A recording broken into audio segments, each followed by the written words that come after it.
All right, the next step is to draw in all of our casework as well as the plumbing fixtures, and that's going to include some of the kitchen equipment as well. The hardest thing to decide is exactly where I want to start, and so I'm going to start actually in the bathroom.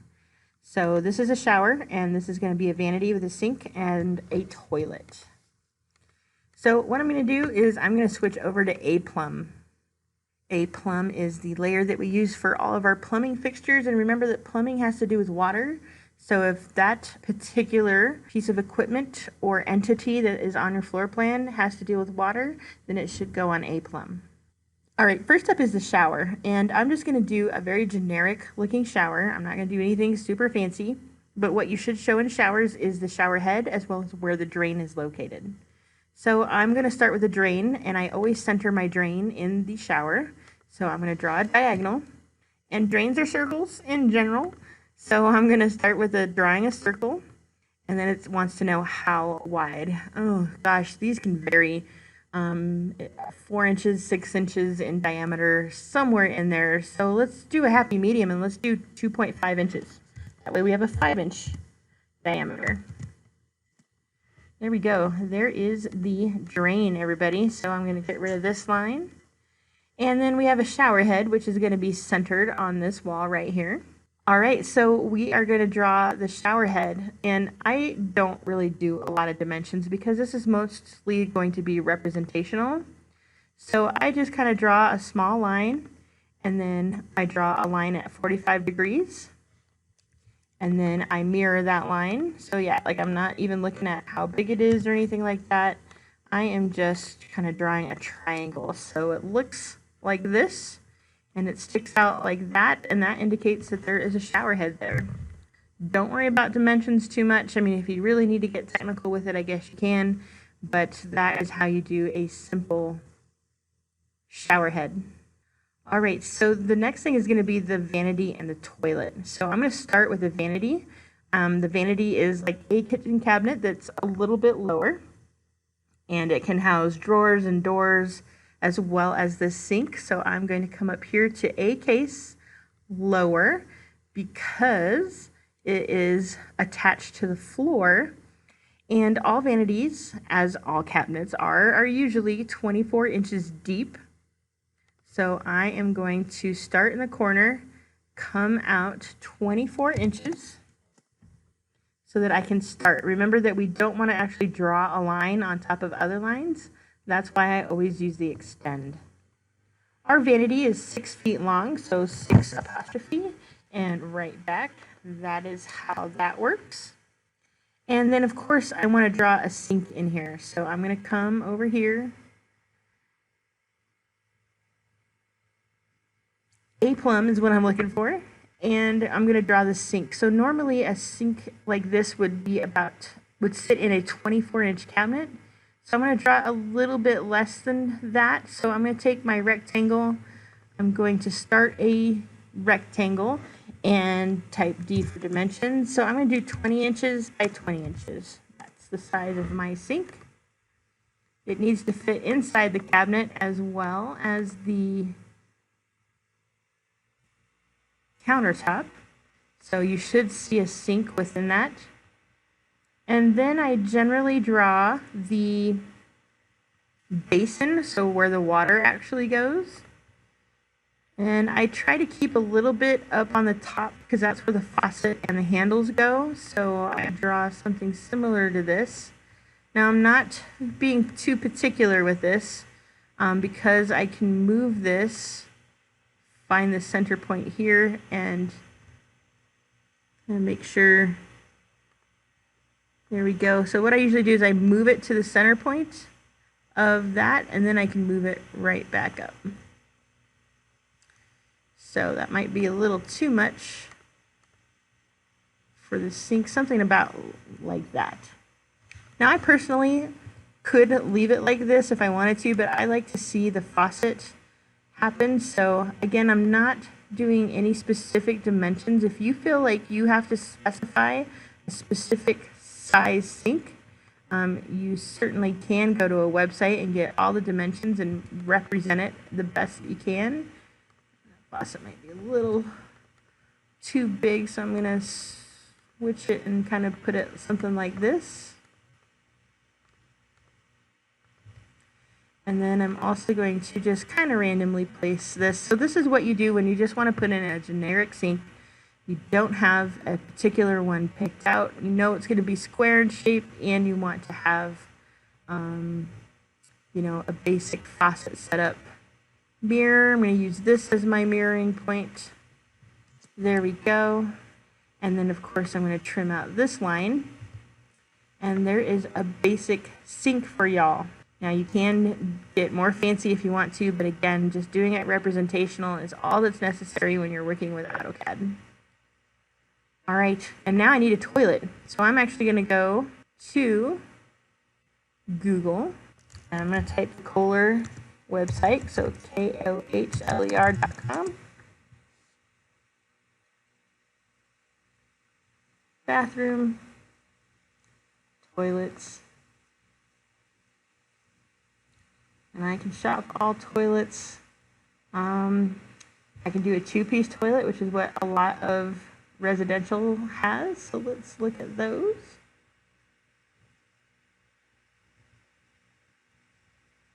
And, you know, honestly, I don't really know which one that I want to use. You can decide which one, so I'll just do it this first one. I'm just going to click on it.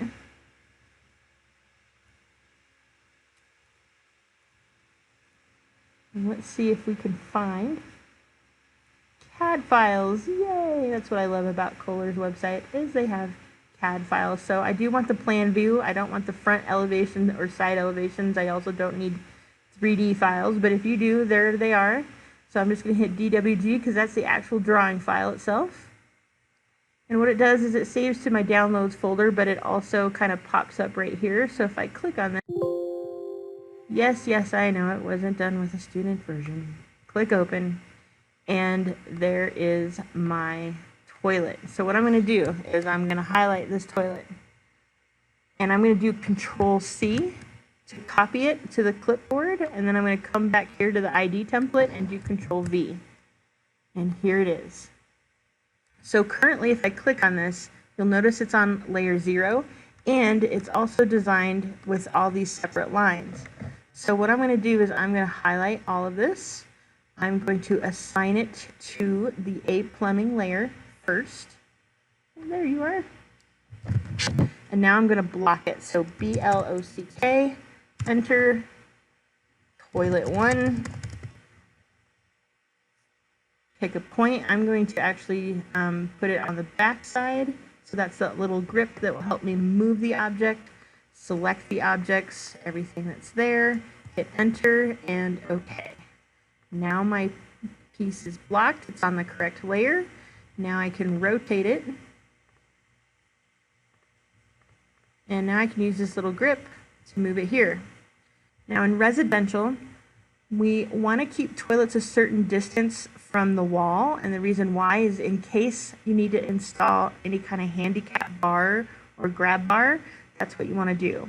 In residential, it can be 15 to 17 inches from the corner to the center of the toilet.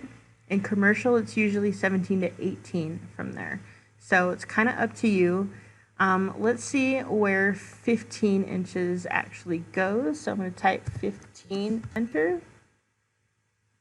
It's right about there. And then let's do an offset and see. Well, I'd like to know what actually is the middle point here. It's not too terrible. Let's see, what is that measure? I hate that measure. I always go to distance. So from here to here, we're at 1'5", which is actually pretty decent. So we can actually use that. So I'm just going to center it right there. So did you guys see how I did that? I found the center between the edge of this cabinet and the wall, and then I measured it, and it was within our range.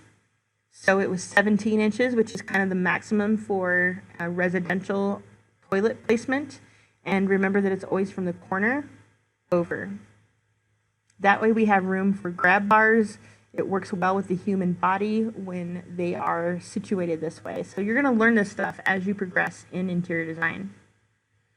All right, so there is our bathroom, ladies and gentlemen. Woohoo! Next, let's come and do the shelving.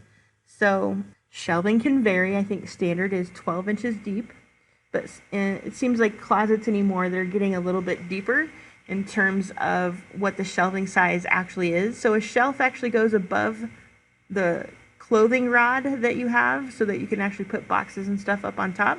So in this instance, I'm going to use an 18-inch wide shelf. And I'm going to do something a little crazy. I'm just going to use offset 18 inches. And then I'm going to click and put these two lines that way.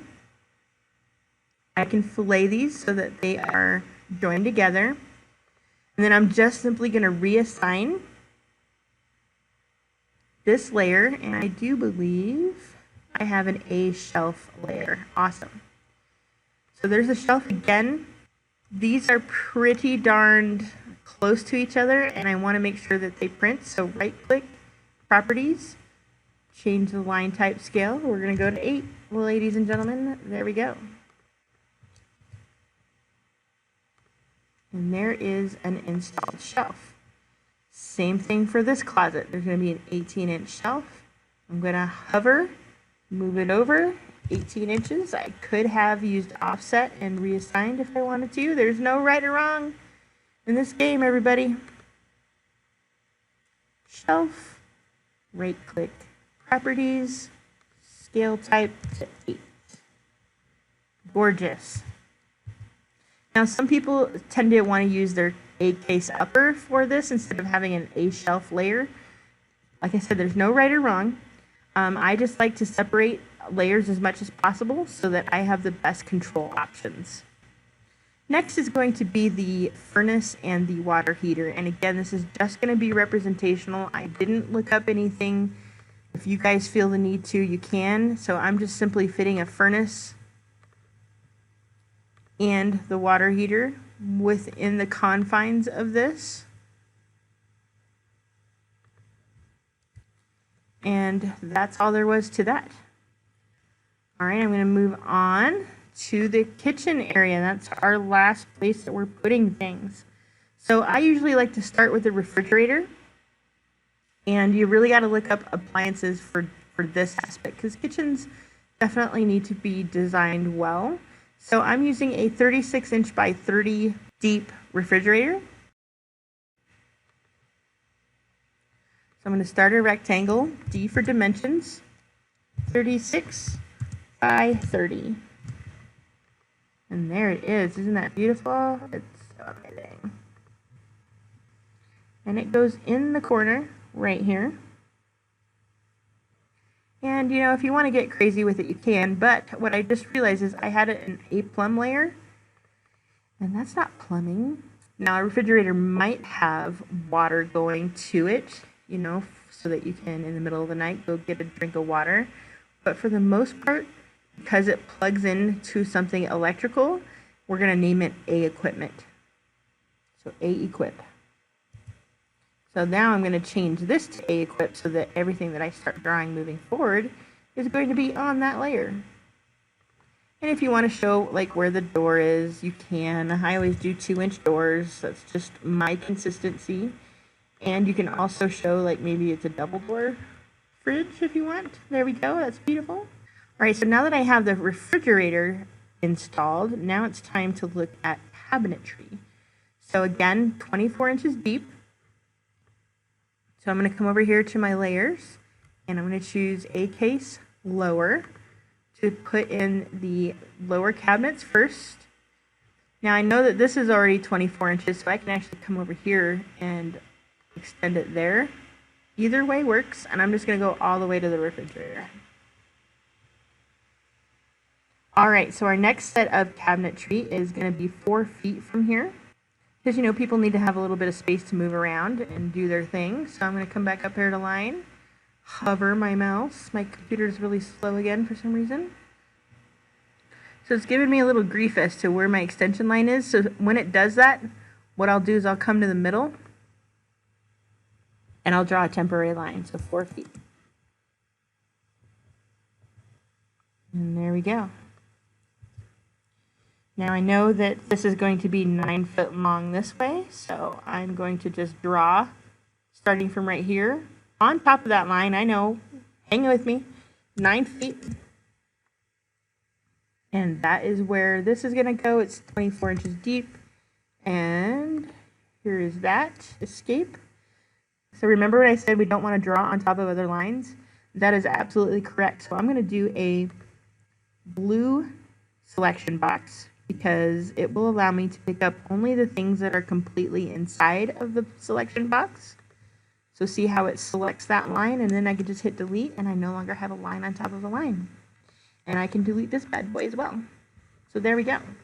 When CAD tries to misbehave itself, because remember I couldn't find how to extend from this, you find another way and make it work, right? Tim done that stuff. Okay, so we do want a little 1 foot breakfast bar that sits up a little bit higher from this counter. So I'm going to come over here and we simply just draw a line 12 inches and over. Now this line indicates that this is a separate height from here, and so that's why we need to use elevations to show exactly what's happening. So anytime that you see a counter and it has something like this, it means that there's two heights happening, a height difference. All right, so now we are going to be installing a stove and a sink over here. So stoves are generally 30 by 30. So I'm going to choose equipment, la la la. And I'm going to draw a rectangle, and I always draw it out first, so 30 by 30.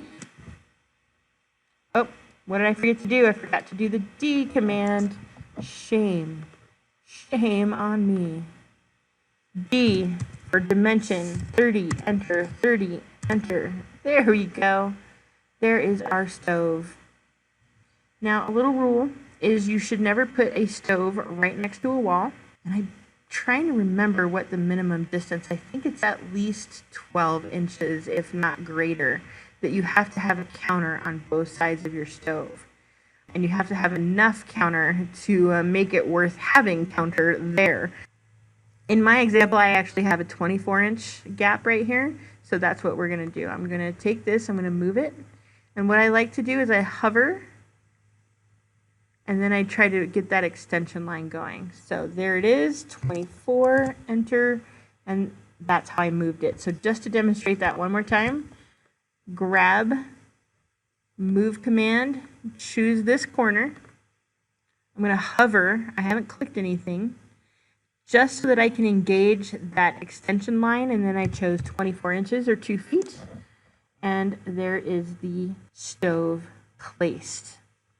I can trim out this line right here, and I can draw in a little bit of the stove. So I'm going to draw a line back here. I'm going to do 2 inches because that's just the thing. That's where all the knobs and stuff go. That's where you put your little figurines and things, salt and pepper shaker on top of your stove. And then the rest of it is for your burners. So I'm going to draw a line. And I'm going to draw another line. This is how I draw a stove, everybody. There we go. And I actually don't need to continue drawing it because I just really need to get this side. So I'm going to draw another diagonal because I'm trying to find the center of the square. And I can always find that with a diagonal because there is the center. So I'm going to click and draw. I'm just guesstimating what the burner is going to be size-wise. You don't have to get too crazy with it. Again, this is just supposed to be representational. And then I'm going to mirror this on below. Do I want to erase? No, I do not. And then I'm going to grab both of them by just clicking both of them, mirror onto the other side. There we go. And there is a basic, generic, recognizable stove, y'all. All right, and then last but not least is the kitchen sink. So here's a little trivia for you guys. A kitchen sink usually sits inside of a 36-inch wide cabinet. So that means most kitchen sinks are less than 36 inches wide. They're usually double. And again, you can go and look up the dimensions of a sink. I'm just going to wing it because that's how I do things. Shame on me. I should be showing you guys how to do it correctly. Come on, layer. There we go. A plumb. All right, so if my cabinet's 36 inches, it means that I got to get my sink to fit inside the cabinet all the way around. So I'm going to start a rectangle, and I'm going to do a 32-inch wide by, oh, gosh darn it, I always do that. D for dimension, Jessica. So start it. D for dimension, now 32 inches wide. And let's see, it's 24 inches deep, so I'm going to do 20 inches again. That gives me plenty of space. I am going to center it according to this particular piece of equipment. And again, it's got to fit inside the countertop. And then I'm going to draw a line for where the faucet should go.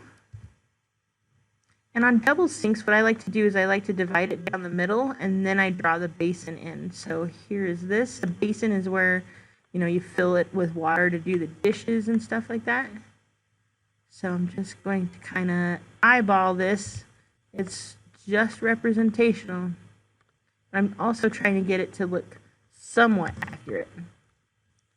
There we go. So I don't need this line anymore. And then, of course, I do like to show the faucet. So I'm just going to draw something kind of long and skinny like this.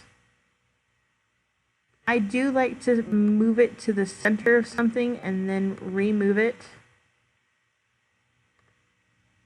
so that I can place it.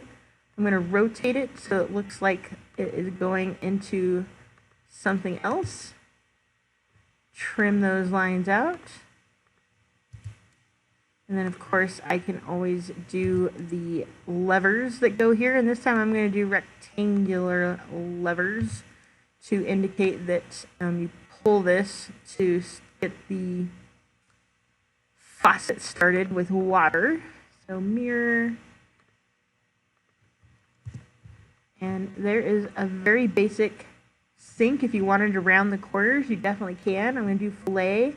And I'm going to do R for radius, 2 inches. Between here and here. Here and here, maybe.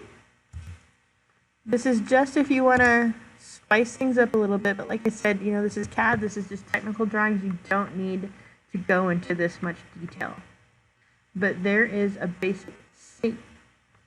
And I know it will sit inside of a 36-inch cabinet. So when we go to do the elevations, we can actually design our kitchen according to actual cabinet sizes, and we'll be good to go. The last thing I need to do is put the upper cabinets, which are going to go all the way across. So upper cabinets are a case upper, and they are 12 inches deep. They can vary, so make sure you check your manufacturer, but for the most part, we always show 12 inches regardless. Here we go. And of course, those little lines are very close together.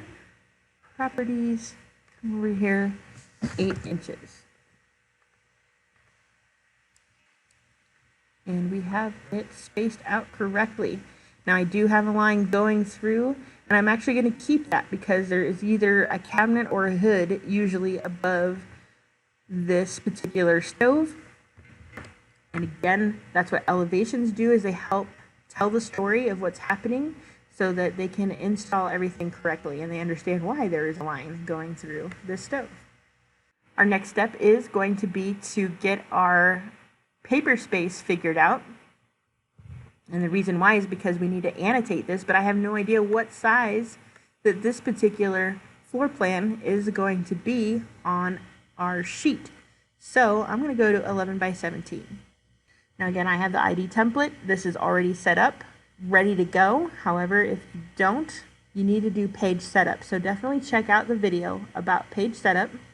You're going to want to draw directly on your sheet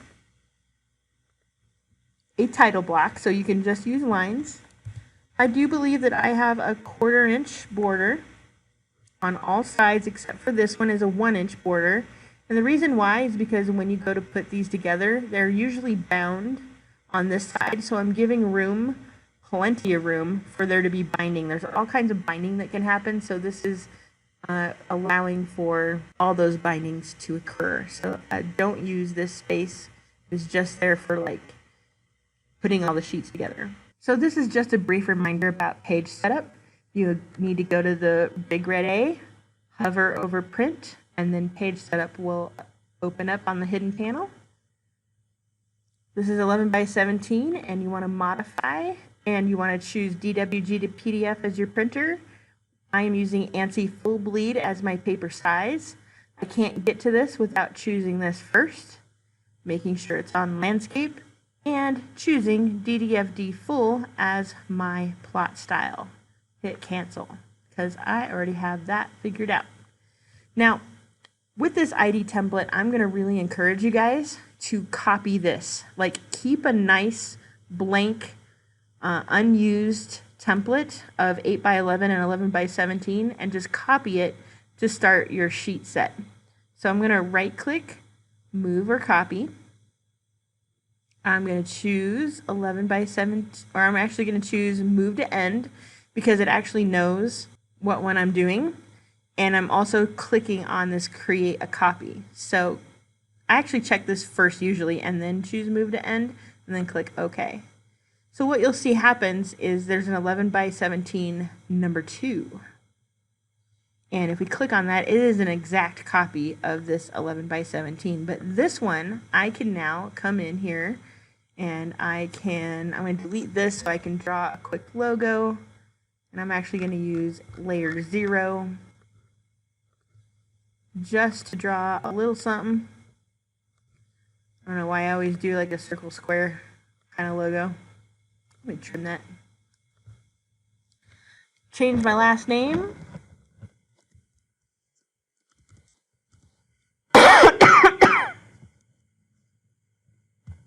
Again, you can draw a template. You don't have to use mine. You can draw your own. And I got all that. Oh, we're not in 19 anymore. There we go.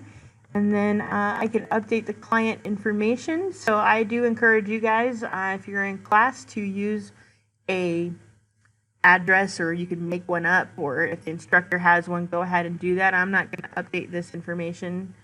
I am going to choose a due date. So I'm just kind of randomly picking a number here. And, oh, that didn't really work so great. There we go. Huh. So 03 15 2020, and then the sheet name. So I am putting furniture in this, which I kind of got ahead of the game, didn't I? Because I forgot to add furniture, but that's okay. We can go back and add furniture. So this is going to be furniture.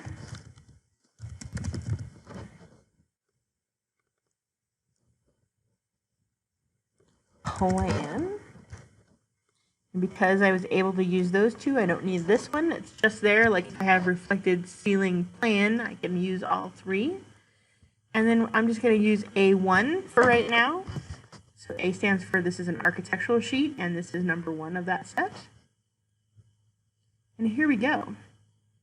All right, so currently there's nothing, it seems, in my viewport. And I need to change that. So I'm going to double click inside. And I'm going to kind of zoom out a little bit, and there I see some line work. So what I want to do is I want to get it placed in here. And I did that by double clicking inside, by the way. I'm going to double click outside so that I can adjust the actual frame. So remember that you can resize this if you want to. I'm actually going to leave some space over here because I want a legend eventually to go here, and we'll get into legends in a future video. And then double clicking inside allows you to adjust the picture and scale it. Now I'm going to get rid of that grid because that's really super annoying. And here we go. Here's the viewport. I'm going to scale it. So what I always do is I always start with 1/4 inch. What does 1/4 inch scale look like? Well, hey, that's not too terrible right there. That's pretty good. So what I'm looking for is that I'm socially distancing my floor plan from the borders. I don't want things so tight in here. I need to give it some breathing room. I'm also giving an option for my drawing title and north arrow to have some breathing room as well. So that's actually pretty good. Now, a lot of floor plans are scaled at 1/8 because they're usually a lot bigger than the space that we're drawing right now. So if you want to start there, you can. But I just start at 1/4 inch and then I decide if that's what I want. So I like that. I'm going to go ahead and lock this viewport so that I can't accidentally get it out of the scale. And then what I can do is I can still adjust the frame. So I want the frame to be somewhat close to that particular drawing. A little breathing room, but kind of snug at the same time. It's always about finding a balance, right? And then remember that I want my drawing title and north arrow to kind of overlap both sides a little bit. I always like this circle to be just to the left of the drawing. So I'm going to use the move command. I'm going to move both of them. So something similar to this. I don't have to get too crazy with it. And then I'm going to click it and I'm going to drag this out. And I'm going to retitle this. So this is furniture plan. And the scale is 1/4 inch equals 1 foot. And it is view number 1 because it's the only drawing on the sheet. If there was 2, then it would be 1, and then the next one would be 2. Click OK. And hey, we've got our paper space set up pretty well. What I want to do real quick is I just want to do a plot preview because I want to see how things are turning out. So remember that this little watermark is always going to show up no matter what you do if you have the free student version. All right, so I see 2 things. I do see the viewport is not showing, so that's excellent. That's what I want. Remember, viewport should be on a def points layer, and def points never prints. You see it on the screen, but it won't show up when you print. The other thing I'm seeing is notice that our dash lines are not showing. This is an extra setting that AutoCAD does, and I can't explain why, so I'm going to hit exit. I'm going to come back here and I'm going to type PSLT scale. So this is paper space line type scale. Enter. Currently it's set to 1. I'm going to do 0. So this is basic coding, folks. Codes, coding, fun stuff. All right, so it's either got to be a 1 or a 0. So if it was set to 1, I'm now going to set it to 0, hit enter, and now go back to your plot preview, and you should see that all of those dashes come in correctly. So it's beautiful so far. How are we feeling? You doing good? We're so close to being done, you guys. We just need to put some furniture in, and then we need to add room names. So let's go back to model space and do just that.